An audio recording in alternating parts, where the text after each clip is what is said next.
and close. Dr. Raymond Miss has been practicing medicine for 12 years.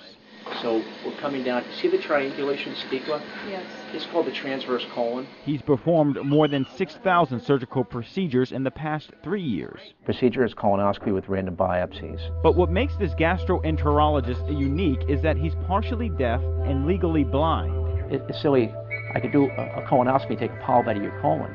Well, but I can't drive a car. Dr. Miss says his problem started 7 years ago when he developed hearing loss in both ears. At the time, I thought it was the worst thing that ever could happen to a young person. But, somebody always said, it could always be worse. He wears hearing aids, and for a man whose dream was to help people feel better, life for Miss got worse quickly. A year and a half later, Dr. Miss developed optic nerve atrophy, central vision loss, and was declared legally blind. Now my career, my personal life, everything is turned upside down. There was a fear inside of me that I might fail. I had too many negative things happen. His condition left him unable to perform endoscopic procedures, and even though he's legally blind, Dr. Miss refused to give up on his dreams. To save his practice, Dr. Miss did some research of his own and discovered a magnification device that offsets his central vision loss. So all of a sudden I was able to read my own charts, read hospital records. It basically magnifies the image, and it allows me to get really close to the image, correcting my visual loss to 20/25. Okay. Oh, Arlene, everything looks great. In order to get state certified again, Dr. Miss had to perform more than 60 procedures in front of multiple clinicians using the video equipment. How do you find patients for a low vision physician to practice on, or even be credentialed on? And what the amazing part is, not only my own strength and courage, was the strength and courage of my patients who believed in me. Mr. Garvey waiting? Thanks. Patients like Arlene Kalin. I know that the hospital has provided him with the equipment so that he can see. And he's not only my doctor, he's my friend, and I feel very comfortable and safe with him. These days, Dr. Miss is busier than ever. His practice continues to grow, and he has enough peripheral vision to walk around without any trouble. But I have a little fear now. People think, Ray, aren't you angry at God, your faith, your religion? And how can I be? Because the miracle is that I've gotten through this. And for that, I'm not just surviving, I'm thriving in the practice of medicine. Paul Burton, ABC 6 News.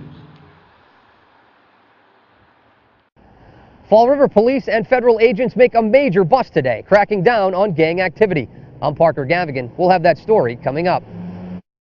11 dangerous felons being charged and taken off the streets of our community. In a pre-dawn raid, Fall River Police and federal agents clean up the city's streets, arresting 5 alleged drug dealers and suspected gang members and charging another 6 who were already in custody. 3 are charged with conspiracy to distribute crack cocaine, 3 are charged with distribution of crack cocaine, and 4 are charged with firearm-related offenses. The arrests are the result of a joint effort going on in the shadows for the last year. Officials say President Bush's Project Safe Neighborhoods makes the prosecution of guns and gangs a top priority. We've removed the head of the snake, and I think we have, and we can return some of these neighborhoods back to the people here. I think we're really beginning to turn things around, turn around the gang problem that we've had recently, and make some real progress in this war.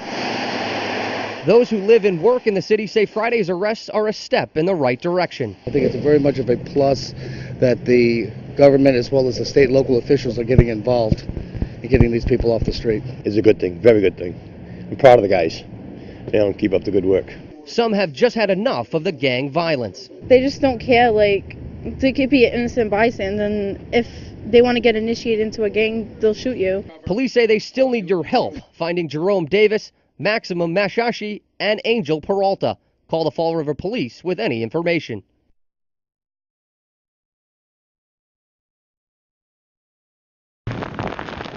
Heavy rains and whipping winds pound parts of Virginia as Tropical Storm Beryl makes its way north. In Falmouth, it's the calm before the storm. But preparations begin as residents and boaters brace for 60-mile-an-hour winds and seas 1 to 3 feet above normal. This is an enormous wake-up call, I think, for all of us, officials and residents alike, that we are, although it's still July, in the hurricane season. Charter boat captain Dick Smith still plans on making his early newspaper delivery to Martha's Vineyard Friday morning. For now, he's securing his investment with some cheap insurance. Putting out extra lines on the windward side of the boat. We're expecting northeast breeze, and you just batten down as best you can, and hopefully it goes someplace else. Beryl is expected to pass over Nantucket late Thursday night, early Friday morning. This crew from Quincy was on their way to a shark tournament on the Vineyard and were turned away because of the storm. We decided instead of turning around, we'd pull into Falmouth and wait it out until tomorrow morning and then shoot on over and see if we can't catch some shark in the morning. And for all the vacationers that decided to come to Cape Cod this weekend, well, they'll be spending the next few days indoors. You'd be kind of foolish to kind of go out in this, so we're just going to watch it and have a great time. Yeah, we'll be at the play, we'll be at ice cream, and we'll be playing lots of crafts with the kids.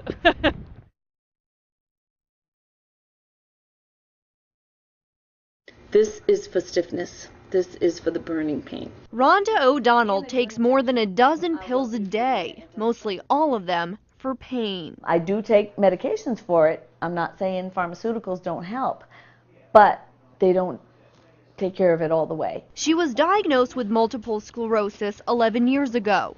It's now becoming more difficult to get around. Pain and stiffness, which I have a lot of in my legs. If you were to see me get up, I can still stand and walk, but I look like Frankenstein, really stiff. But after the House overturned the governor's veto, O'Donnell, a former nurse, is ready to try medical marijuana. I've chosen not to do it until it was legal. So now that it's legal, I will try it to see if it helps my symptoms. Senator Rhoda Perry pushed to get the bill passed. Her nephew died last year after suffering a long battle with AIDS. The very idea that he could be arrested for using medical marijuana, even though it was recommended by one of his AIDS doctors, he would not use it. Critics argue legalizing marijuana for medical purposes is a dangerous idea, but doctors say it will only be used for patients with a debilitating disease. At first, those physicians who have a large number of patients with these types of conditions that would be helped will write, and as they become more experienced and we become more comfortable with the use of medical marijuana as prescribing physicians, then we probably would be more liberal in its use. As for O'Donnell, she says if marijuana can alleviate any discomfort, it's worth a shot.